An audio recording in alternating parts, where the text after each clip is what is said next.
Hello नमस्कार दोस्तों, मैं अनुज वर्मा आप सभी लोगों का स्टडी 81 पर स्वागत करता हूं। आज हम सीखेंगे बाल मनोविज्ञान के बारे में। जो बाल मनोविज्ञान है इसमें हम 5 टॉपिक सीखेंगे।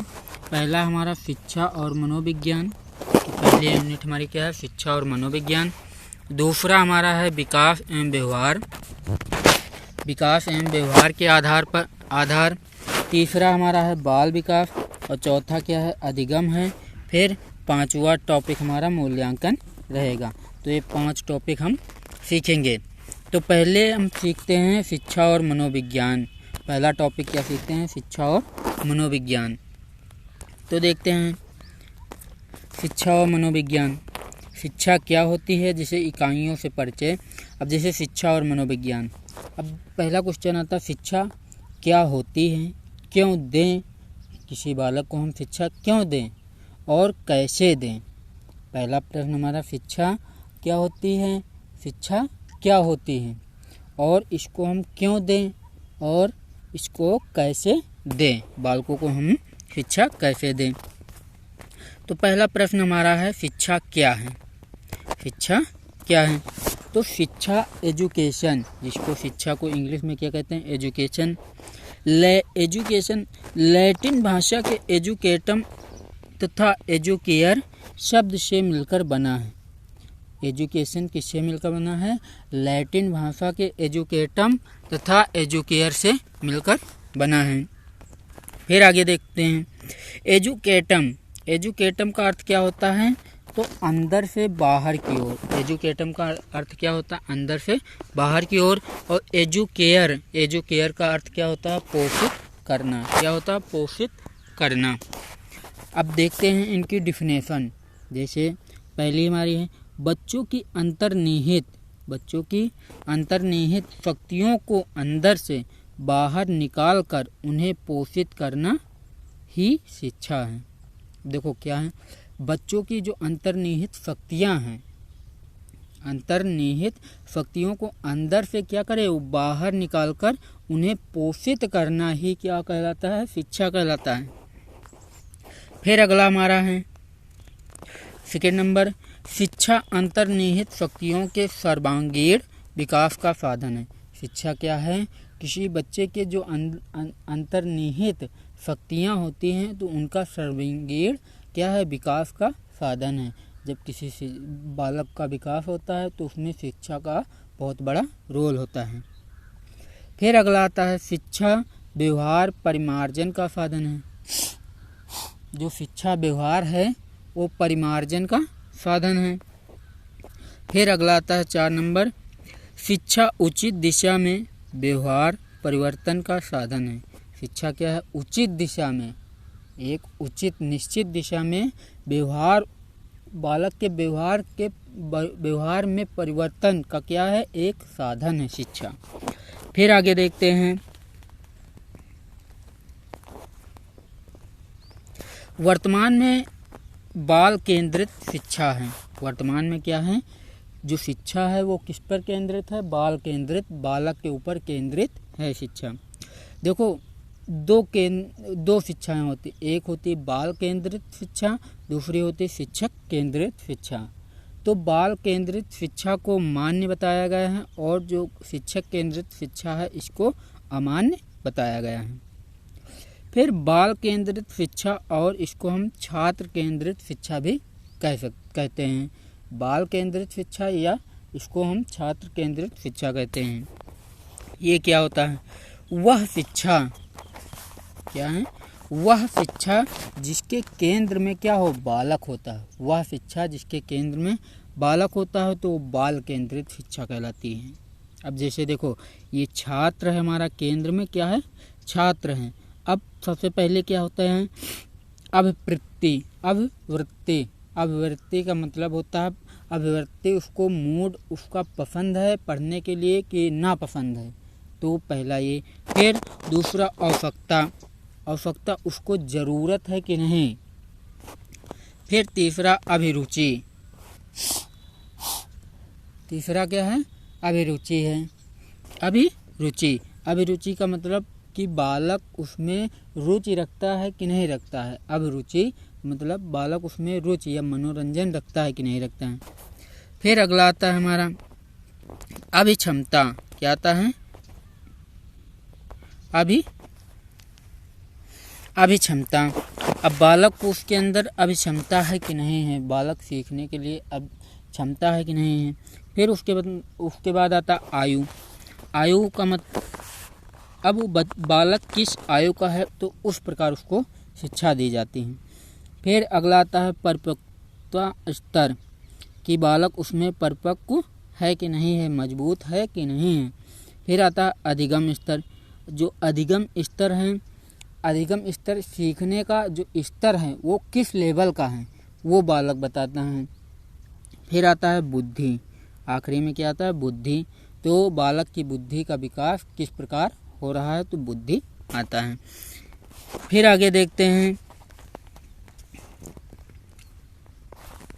मूल्य। मूल्य स्वयं को निर्देशित करने वाले नियमों का संग्रह है। मूल्य क्या है? स्वयं को निर्देशित करने वाले नियमों का क्या है? एक संग्रह, एक समूह है। भाषाई समझ का विकास। भाषाई समझ का विकास में क्या क्या होता है? सुनना होता है, बोलना होता है, पढ़ना होता है, लिखना होता है। ये 4 होते हैं, सुनना, बोलना, पढ़ना, लिखना। ये होते हैं भाषाई समझ का विकास। फिर आता है मंशचालक विकास या गामक विकास। गामक विकास में क्या होता है? शरीर के अंगों में समन्वय होता है। शरीर के जो अंग होते हैं उसमें क्या होता है? समन्वय होता, उसमें वो समाहित होते हैं। फिर अगला आता है शिक्षा कैसे दें। किसी बालक को हम शिक्षा कैसे दें, ये तीसरा प्रश्न है। तो पहले बच्चों को समझें फिर समझाएं। पहले बालक को समझ लें कि वो किस प्रकार का, किस कैटेगरी का बालक है, तो उस प्रकार से उसको हम समझाएंगे। अब देखो कुछ वैज्ञानिक हैं, उनके अनुसार क्या बताया गया है। पहला हमारा रूसो के अनुसार क्या बताया गया है कि हम बालक को शिक्षा कैसे दें। तो शिक्षक को बालक रूपी पुस्तक का अधोपांत अध्ययन करना चाहिए शुरू से अंत तक।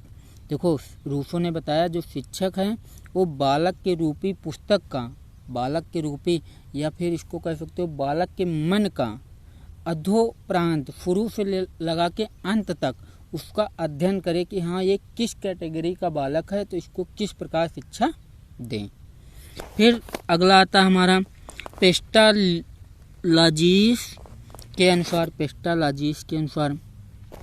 शिक्षा का उद्देश्य अध्यापन नहीं बल्कि विकास है।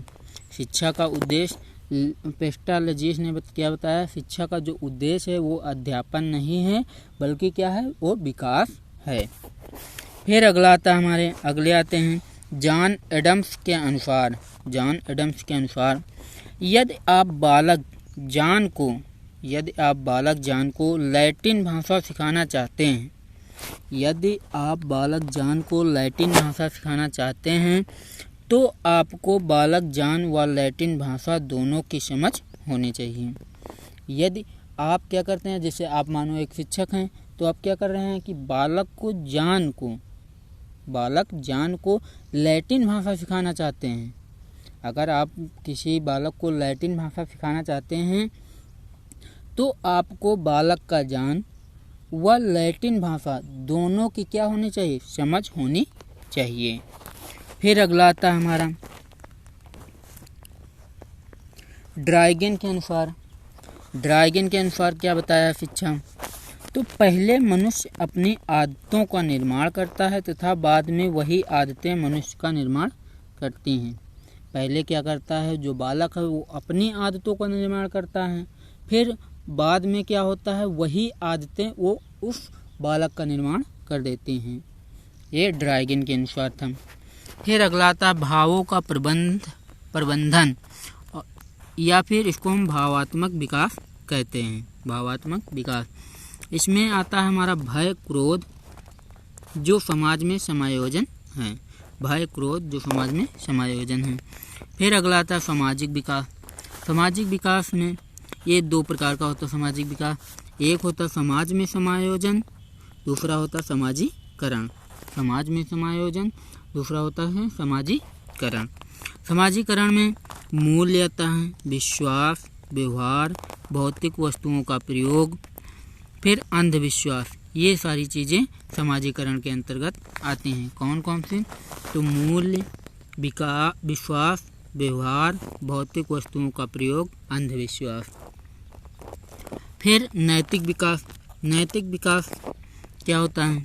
तो नैतिक नियम, नैतिक विकास को नैतिक नियम भी कह सकते हैं। समाज सम्मत नियम, इसको हम समाज सम्मत नियम भी कह सकते हैं, क्योंकि इसमें 4-5 तरह के वो होते हैं जिनको नियम का पालन करना होता है। जैसे समय का पालन करें, क्या करें? समय का पालन करें, बड़ों का आदर करें, सदैव सत्य बोलें, कर्तव्य का पालन करें, अच्छे मूल्यों का विकास करें। तो ये होता हमारा समय का समाज सम्मत नियम। तो या इसको नैतिक नियम भी कहते हैं। फिर आगे देखते हैं, जॉन एडम्स के अनुसार क्या कहते हैं? शिक्षा द्विमुखी प्रक्रिया है। शिक्षा क्या है? द्विमुखी प्रक्रिया है, जिसके अंतर्गत शिक्षक व शिक्षार्थी आते हैं। जॉन एडम्स ने के अनुसार क्या बताया गया है? शिक्षा क्या है? द्विमुखी प्रक्रिया है, जिसके अंतर्गत शिक्षक व शिक्षार्थी आते हैं। जॉन डेवी के अनुसार शिक्षा द्विमुखी प्रक्रिया है, जिसके अंतर्गत शिक्षक शिक्षार्थी पाठ्यक्रम को शामिल किया गया है। जॉन डेवी ने बताया कि शिक्षा क्या है? द्विमुखी प्रक्रिया है, जिसके अंतर्गत क्या क्या आता है? शिक्षक आते हैं, शिक्षार्थी आते हैं और पाठ्यक्रम शामिल हैं। जॉन डेवी के अनुसार जीवन ही शिक्षा है। जॉन डेवी के अनुसार क्या है? जीवन ही शिक्षा है। फिर अगला आता है, शिक्षा क्यों दें? क्या आता है? शिक्षा क्यों दें? जिससे छात्र सफल प्राणी बन सके, सामाजिक प्राणी। जैसे शिक्षा हम क्यों दें? तो शिक्षा हम इसलिए देते हैं कि जिससे छात्र क्या करे? सफल प्राणी बन सके, या सफल मानव बन सके, या सामाजिक प्राणी वो बन सके, इसलिए हम शिक्षा देते हैं। सर्वांगीण विकास हेतु शिक्षा आवश्यक है। अब सर्वांगीण विकास 2 प्रकार के होते हैं। एक होता शारीरिक विकास, दूसरा होता मानसिक विकास। पहला शारीरिक विकास, दूसरा मानसिक विकास। अब देखते हैं, जैसे समझ, समस्या और समाधान। बच्चे के अंदर 3 क्वालिटी होते हैं: समस्या समाधान का चक्र, समझ समस्या समाधान का चक्र। जैसे देखो, पहले क्या होता है? समस्या की पहचान की जाती है। पहले क्या किया जाता है? समस्या की पहचान की जाती है। फिर समस्या का विश्लेषण किया जाता है। दूसरे नंबर पर समस्या का विश्लेषण किया जाता है। फिर उसके बाद आता है योजना निर्माण तैयार की जाती है। योजना निर्माण तैयार किया जाता है। फिर उसके बाद योजना का क्रियान्वयन होता है। योजना का क्रियान्वयन होता है। फिर अंत में आता है मूल्यांकन। तो अंत में क्या किया जाता है? मूल्यांकन किया जाता है। तो ये होता है समझ, समस्या और समाधान शिक्षा के। फिर आगे देखते हैं, फिर दूसरा यूनिट हमारा आता है विकास एवं व्यवहार के आधार। विकास एवं व्यवहार के आधार। विकास के आधार 2 होते हैं। एक वंशानुक्रम होता है, दूसरा हमारा वातावरण होता है। पहला वंशानुक्रम, दूसरा वातावरण। पहला वंशानुक्रम या आनुवंशिकता, जिसको हेरिडिटी कहते हैं। इसमें क्या होता है?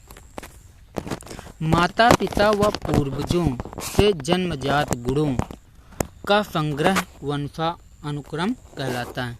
माता पिता व पूर्वजों से जन्मजात गुणों का संग्रह क्या कहलाता है?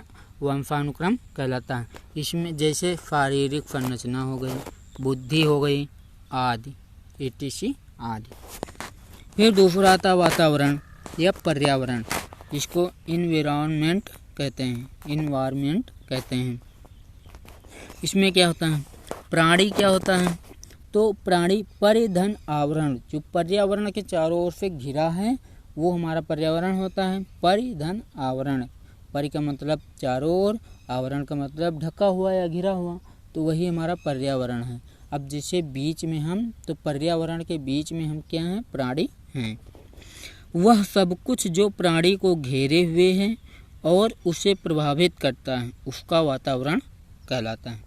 वह सब कुछ जो प्राणी को क्या है, घेरे हुए है और उसे प्रभावित करता है तो उसका वह वातावरण कहलाता है। जैसे क्या होगा, भाषा, मूल्य, विश्वास etc। भाषा, मूल्य, विश्वास etc। फिर आगे आते हैं वर्तमान शिक्षा आधारित। वर्तमान शिक्षा आधारित बाल मनोविज्ञान, शिक्षा मनोविज्ञान और मनोविज्ञान, 3 हैं। बाल मनोविज्ञान, शिक्षा मनोविज्ञान और मनोविज्ञान। स्किनर के अनुसार मनोविज्ञान शिक्षा का आधारभूत विज्ञान है।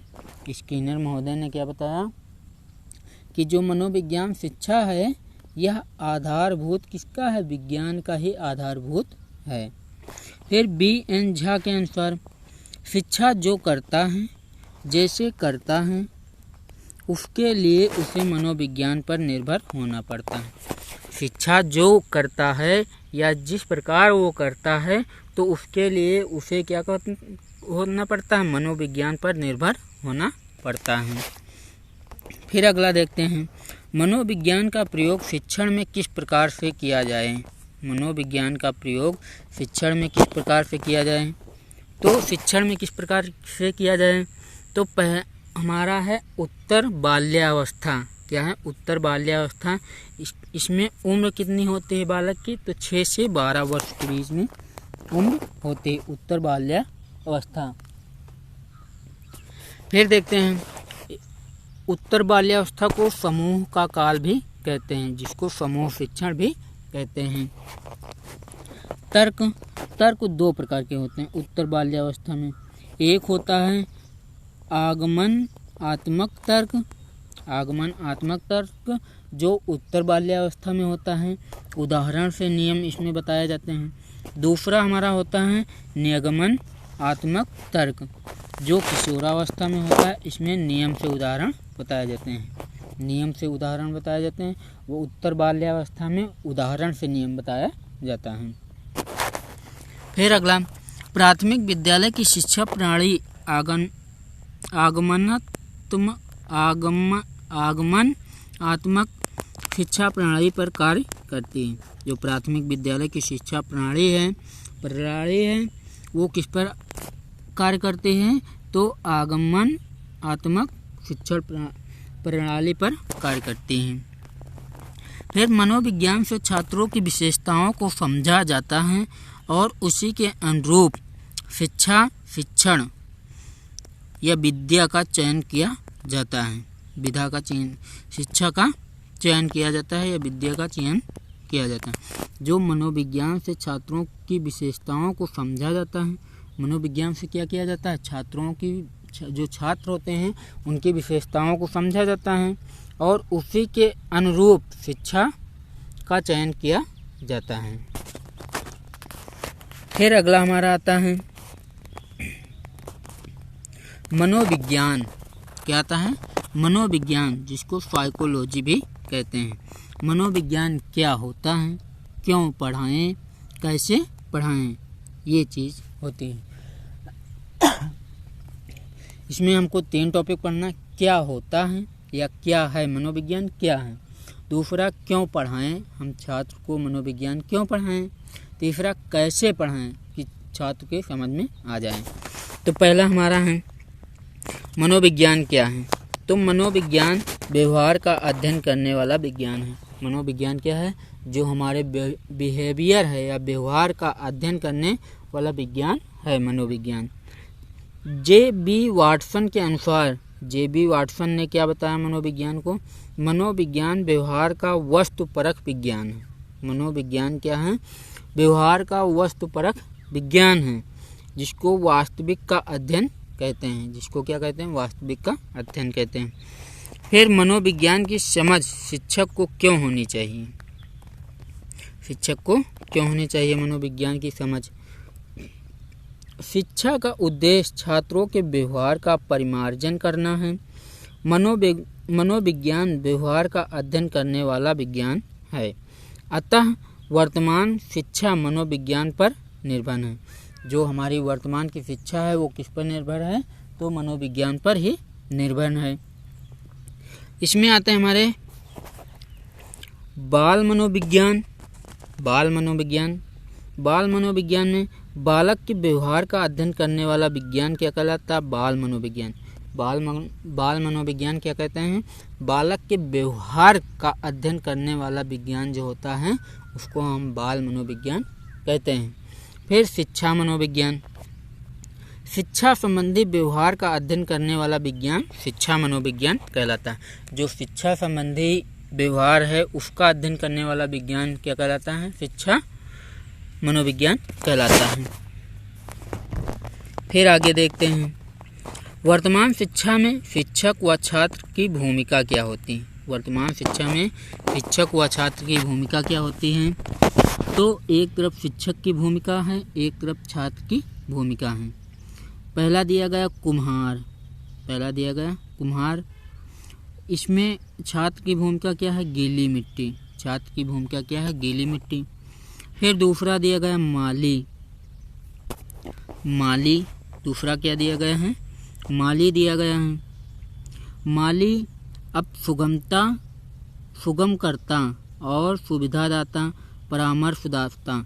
माली जो होता है ये पौधों को देखभाल भी करता है, उसकी सुविधा भी देता है, उसकी सुविधा भी करता है और उसके परामर्शदाता भी होता है, वो दूसरों को भी दे सकता है।